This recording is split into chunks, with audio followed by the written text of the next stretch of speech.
Hi everyone, कैसे हो आप सब। आई होप आप सब बिल्कुल ठीक होंगे। इस वीडियो में हम बीटल्स के न्यू सॉन्ग कम ओवर के बारे में जानेंगे।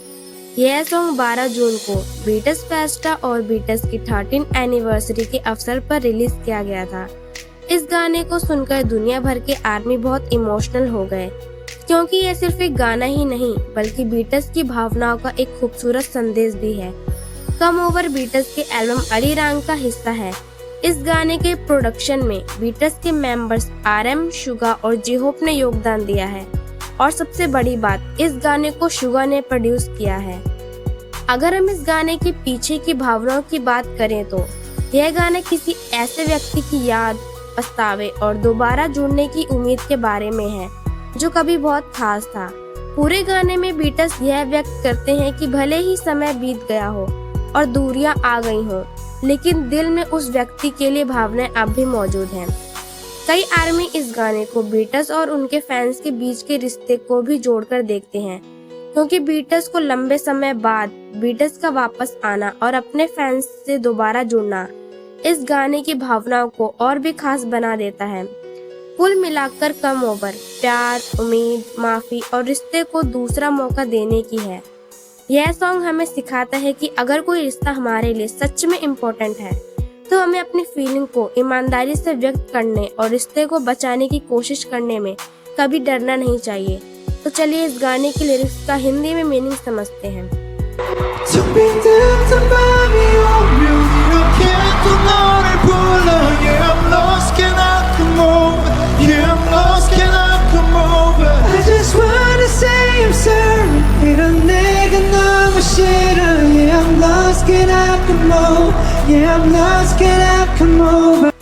जब खालीपन और उदासी से भरी रात आती है, मैं खुद को फिर से तुम्हें पुकारते हुए पाता हूँ। मैं खुद को खोया हुआ महसूस कर रहा हूँ। क्या मैं तुम्हारे पास आ सकता हूँ? मैं भटक गया हूँ। क्या तुम मुझे वापस अपने पास आने दोगे? मैं सिर्फ तुमसे माफी मांगना चाहता हूँ। मुझे अपनी यह हालत पसंद नहीं है। मैं खुद से नाराज हूँ। मैं खोया हुआ हूँ। क्या मैं तुम्हारे पास आ सकता हूँ? क्या तुम मुझे एक और मौका दोगे कि मैं वापस आ सकूं? बेसिकली इस लाइन में वी और जंगकुक अपने दिल की भावना को व्यक्त करते हैं। वे अकेलापन महसूस करते हैं और किसी ऐसे व्यक्ति को याद करते हैं जो उनके लिए बहुत खास है। आई एम लॉस्ट का मतलब केवल रास्ता भटकना नहीं है, बल्कि भावनात्मक रूप से उलझन और खालीपन महसूस करना भी है। वे अपनी गलती और पछतावा व्यक्त करते हैं और रिश्ते को फिर से जोड़ना चाहते हैं।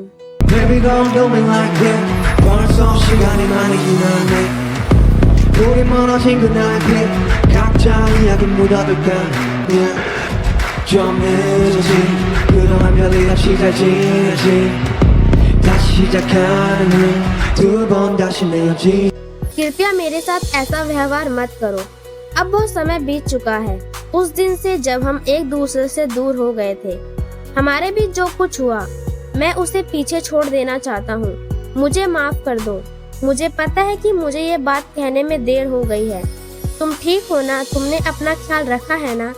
अगर हम फिर से शुरुआत करें तो मैं इस बार तुम्हें खोने नहीं दूंगा। बेसिकली इस लाइन में शुगा अपने पछतावे को दिखाते हैं। उन्हें एहसास है कि अतीत में कुछ गलतियाँ हुई थी, लेकिन अब वे उन गलतियों से सीख चुके हैं। वे उस व्यक्ति को बताना चाहते हैं कि अगर उन्हें दोबारा मौका मिला तो वे इस रिश्ते को पहले से बेहतर तरीके से संभालेंगे। ओवर का मतलब होता है खत्म हो जाना या बीत जाना। यहाँ जे-होप बार बार एक ही शब्द को रिपीट करते हैं, जिससे ऐसा लगता है कि वे अतीत, दर्द या दूरियों को पीछे छोड़ना चाहते हैं। वे ये भावना व्यक्त करते हैं कि जो कुछ बुरा हुआ अब वह खत्म हो जाए और आगे बढ़ने का समय आ जाए।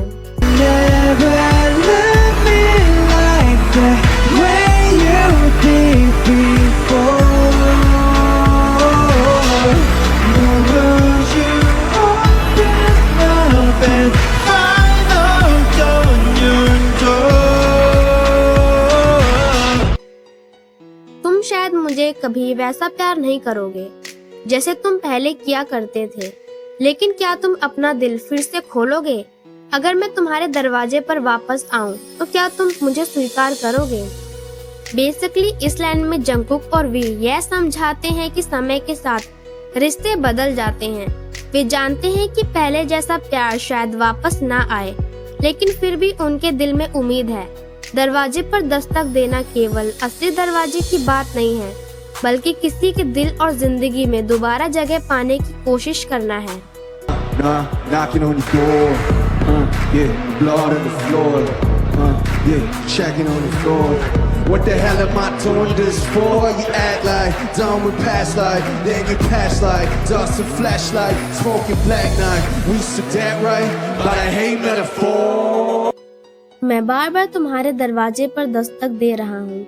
मैं इस रिश्ते को बचाने के लिए अपना सब कुछ लगा चुका हूँ और भावनात्मक रूप से बहुत दुखी हूँ।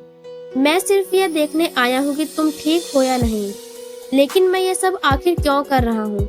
तुम ऐसा व्यवहार करते हो जैसे हमारा अतीत तुम्हारे लिए पूरी तरह खत्म हो चुका है।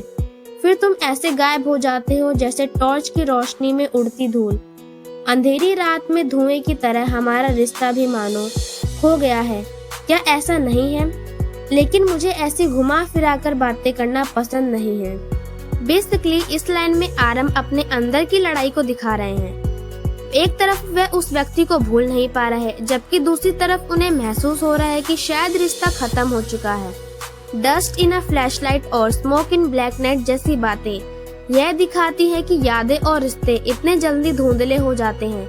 और आखिर में आरम की line but I hate metaphors यह दिखाता है कि वे अब सीधे और ईमानदारी से अपनी भावनाएं व्यक्त करना चाहते हैं। 두들에 보는 듯이 right now I'm the 싸움 그저 벼랑 그 아프고도 물고 상관없어 can 넌 암다겠지 I'm my savior 내가 어떤 뼈도 그것도 날 페이지 I'm past the pain mail 너 싸우기 유지 그래 답을 찾은 rover 난 noja can I come over cause it's not over। मानो मैं तुम्हें चुनौती दे रहा हूँ कि तुम अभी अपने दिल की सच्ची भावनाओं का सामना करो। मैं ऐसी स्थिति में हूँ जहाँ आगे और पीछे कोई रास्ता नहीं दिख रहा, जैसे किसी खाई के किनारे खड़ा हूँ। मुझे दर्द होता है और फिर मैं रो पड़ता हूँ, लेकिन मुझे इसकी परवाह नहीं है। क्या मैं फिर तुम्हारे पास आ सकता हूँ? अगर तुम मेरे साथ हो तो कोई भी परेशानी मुझे परेशान नहीं कर सकती। तुम मेरे लिए एक सहारे की तरह हो। चाहे ये रिश्ता मुझे चोट पहुँचाए, फिर भी ये मेरी कहानी का एक महत्वपूर्ण हिस्सा है। मैं दर्द से आगे बढ़ चुका हूँ, शायद इसीलिए मैं हर दिन अपने मन में ही लड़ता हूँ। मैं उस यात्री की तरह हूँ जिसे अपना जवाब मिल गया है और अब मैं खुद को हल्का और आजाद महसूस कर रहा हूँ। क्या मैं तुम्हारे पास आ सकता हूँ? क्योंकि मेरे लिए यह रिश्ता अभी खत्म नहीं हुआ है। बेसिकली इस लाइन में जिहोप ये दिखाते हैं कि सच्चा प्यार हमेशा आसान नहीं होता। दर्द, स्ट्रगल और भावनात्मक उलझनों के बावजूद वे हार नहीं मानना चाहते। माय सेवियर और इज नॉट ओवर जैसी लाइन यह बताती है कि उनके दिल में अभी भी उम्मीद बाकी है और वे इस रिश्ते को बचाने के लिए तैयार हैं। आज के लिए बस इतना ही।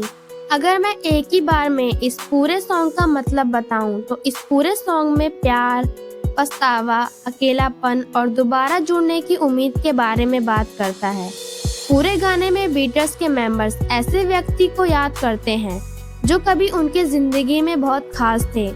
उनके बीच दूरियां और गलतफहमियां आ गई थी, लेकिन वे उस रिश्ते को पूरी तरह भुला नहीं पाए हैं।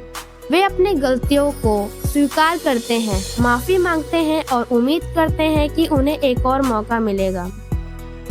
मेरे लिए तो इस गाने का मतलब बस यही था। अगर आपको इस गाने का मतलब कुछ और लगा हो तो कमेंट में जरूर बताना। और हाँ, अगर आप इस चैनल पे नए हैं तो प्लीज इस चैनल को सब्सक्राइब कर लेना। मिलते हैं किसी और टॉपिक के साथ।